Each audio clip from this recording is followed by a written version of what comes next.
So, coming to 'Ram Charan' గారి దగ్గరికొద్దాము. అక్కడి నుంచి స్టార్ట్ చేద్దాం. మీ మేనిఫెస్టేషన్ చాలా స్ట్రాంగ్‌గా చేసుకున్నట్టు మీరు చెప్పారు. ఆ!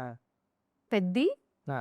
విత్ 'రామ్ చరణ్' అవును. నా సెకండ్ మూవీ. అవునవును. ఎక్కడ రాసుకున్నారసలు? ఏ ప్లేస్‌లో, ఏ టైంలో రాసుకున్నారు నేనిలా చెయ్యాలి అది అని? 'ఉప్పెన' రిలీజ్ అవ్వలేదండి ఇంకని. అప్పుడు నేను ఫస్ట్ ఫిల్మ్ కూడా తీయలేదు. ఓకే. పిఠాపురం దత్తాత్రేయ స్వామి గుడిలో మాది పిఠాపురం కదండీ! అక్కడ దత్తాత్రేయ స్వామి గుడిలో కూర్చొని నా సెకండ్ ఓకే. ఫిల్మ్‌లో హీరో 'రామ్ చరణ్' గారు హ్మ్. బెల్లం ఫ్యాక్టరీలో వర్క్ చేస్తుంటాడు. క్యారెక్టర్ పేరు 'పెద్ది' హ్మ్. అని రాసుకున్నా. ఎందుకు రాసుకున్నారసలు? అంటే ఎందుకనిపించింది అట్లా మీకు? ఏమోండి చరణ్ సార్‌తో ఫిల్మ్ చేయాలి. చరణ్ సార్ ఇస్తాడో ఇవ్వరో సెకండరీ అండి. అంతే కానీ నేను నేను ఫీల్ అయ్యేదైతే రాసుకుంటే మా అసిస్టెంట్ డైరెక్టర్ గారు కూడా చూసి "సార్ రామ్ చరణ్ గారితోనా నెక్స్ట్" అన్నాడు. అవునురా అంటే, "సార్ ఇంకా 'ఉప్పెన' రిలీజ్ అవ్వలేదు తెలుసా మీకు" అన్నాడండి. "ఆ! ఆ! అవునవును ఇయన్నీ గుర్తు చేయకు ఇప్పుడు. కానీ మన ప్రయత్నం మనం చేద్దాం" ఆ! అన్నాడు. ఆ! ఆ! ఆ!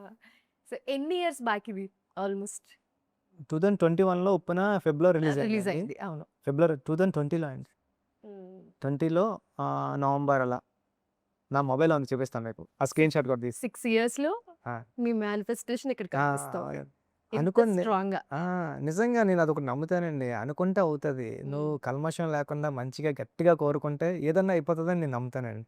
మీరిప్పుడు వస్తున్నప్పుడు కూడా ఆ! ఆ! ఇంటర్వ్యూకొచ్చినప్పుడు మీ జేబులో ఏదో పెట్టుకొనొచ్చారు ఏంటి? ఆ! దేవుడి ఫోటో ఉంటదండి అప్పుడు. అంటే మీరు బాగా నమ్ముతారు. ఆ! దత్తాత్రేయ స్వామి గట్టిగా అంటే డైలీ పెట్టుకుంటారా? ఆ! ఎందుకనట్లా? అంటే ఎవరైనా దేవుడికి పూజ చేసొస్తారు. ఆ! తలుచుకుంటారు. ఆ! దేవుడి ఫోటోనే జేబులో పెట్టుకుంటారా మీరు? ఆ! ఏ డ్రెస్ చేంజ్ చేసినా సరే ఆ! నా ఫోటోలు చాలా ఉంటాయన్నమాట అండి. ఓకే. తెచ్చుకుంటా అవి. ఆ!